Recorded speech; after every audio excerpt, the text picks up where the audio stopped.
Meron nga pala akong pinuntahan sa Zambales na talaga naman pupuntahan nyo din.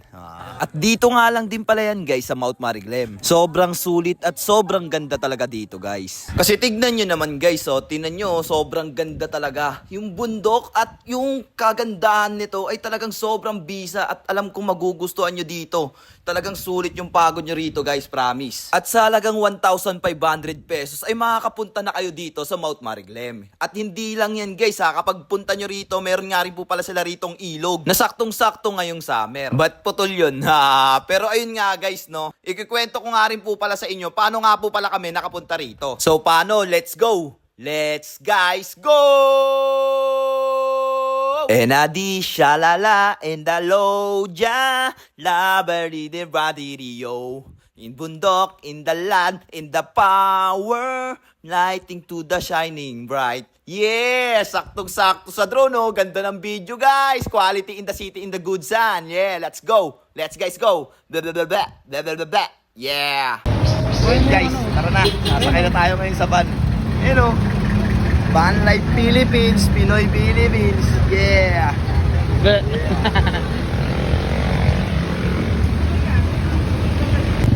Hello. Gabinenyas. Sigarechas. Lubatan yung pang tour guide. Mga tour guide dito, mga KD stop. Ayan. KD meal. Let's go. Kaya yan, sir. Ayan, gusto ko sa'yo. Kaya yan, sir. Tataanan namin. Lubak kaya yan. Yan. Yeah. Mamaya atol, may tikpala ng white lady rito ha. Wala sir. Andilim eh oh. Takot yung multo sir. Takot yung multo. Sir, takot yung multo. So yun guys, sobrang ito daw yung hard na akitan. Pero para sa akin, basic. Wow, yabang eh no. Mamaya madudulas na ako kasi ang yabang ko kasi. Pero wag naman sana. Sign up the cross. Uy. Ayan, pailaw ako ya. Grabe ka, taas ka na ito. Tarik ka. Pero kaya to. Diba?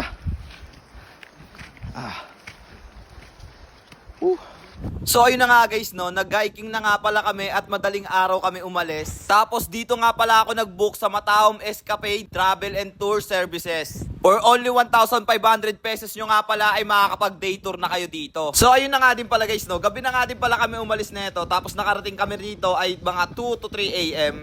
Tapos nagsimula na nga rin po pala kami umakyat ng bundok. And eto na nga guys no, mga 5 to 4 ata to guys. Eto, ganito na makikita ninyo. 5 to 4 eh no, 4 to 5 pala, 4 to 5 AM yan, ganyan guys sobrang ganda kala mo nasa Windows 7 ako eh no, ayan sobrang bisa. Ang sarap sa feeling.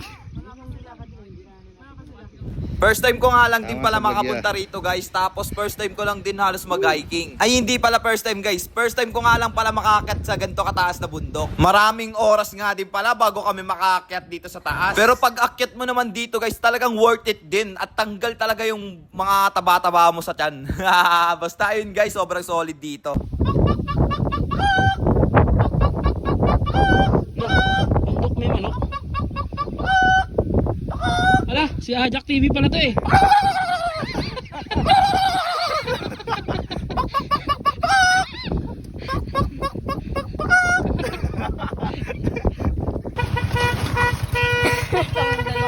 Ayaw bumaba. Nandun. Sa liver 2. At ayun na nga guys, hanggang dito na nga lang din po pala tayo at kita-kits na lang ulit sa next vlog. So again, this is Sajak TV. Thank you for sunshine, thank you for rain, thank you for joy. Ingat, salamat, bye-bye, bleh!